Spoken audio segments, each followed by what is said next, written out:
Je m'appelle Émilie Ouedraogo, aka Lady Madskis, Shooter 15, Sista Bijou et Sista Cryptors. Ça fait beaucoup, mais ça fait partie de moi.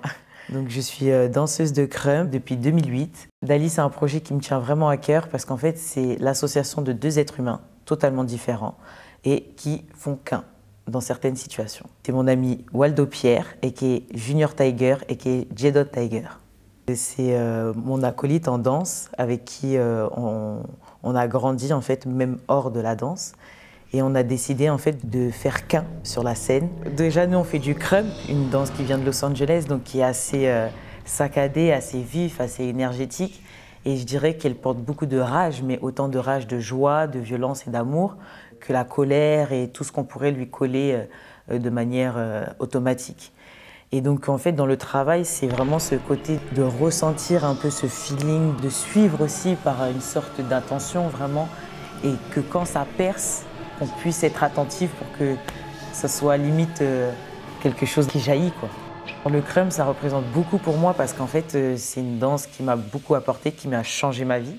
J'ai arrêté l'école très jeune et j'ai découvert le crump ensuite. Ça m'a donné une conduite de vie, ça m'a donné des valeurs humaines et en fait, cette danse, elle m'a aussi permis d'avoir confiance en moi et d'avancer chaque jour en étant une personne un peu plus meilleure. Voilà. Notre travail artistique, c'est de trouver en fait nos points communs à travers nos différences. Donc, c'est-à-dire apprendre à se connaître. On a tous des points de vue différents, tous de la matière corporelle différente, j'ai envie de dire.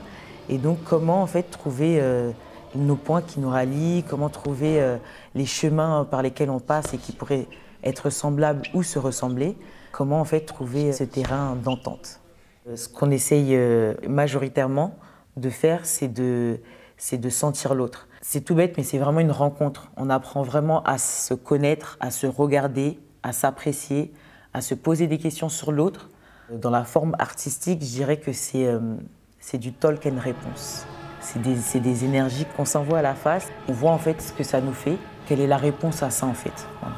Bien sûr que tous les jours il est différent car en fait ce dialogue est constitué de crump et on n'a pas voulu dénaturer notre danse qui est l'improvisation. Donc en fait on a fait ce que j'appelle la prison libre, c'est-à-dire qu'on construit un cadre dans lequel ce voyage continue perpétuellement parce qu'en fait on grandit, on avance, on change et les goûts et les aventures changent en fonction du temps. Et je pense qu'avec le monde où on vit, on sait que l'adaptation fait partie de notre quotidien. Donc voilà, comment chaque jour, comment chaque sentiment peut renaître, mourir et continuer à avancer, quoi.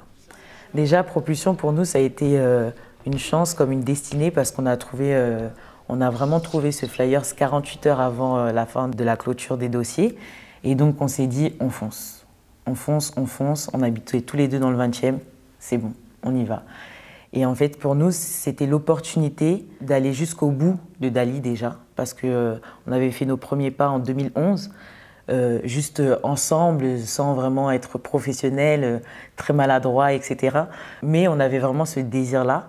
Et aujourd'hui, en 2020, on s'était dit, c'était bon, quoi, il fallait le faire, et il faut qu'on avance et que Dali puisse voir un jour le jour. Notre but, en fait, avec Propulsion, c'est de faire partager en fait ce bout d'histoire que nous on connaît depuis plus de 10 ans et qui ne cesse d'avancer et ne serait-ce que le faire voir, ne serait-ce que par un bout de fenêtre, je pense que ça ferait du bien au monde actuel.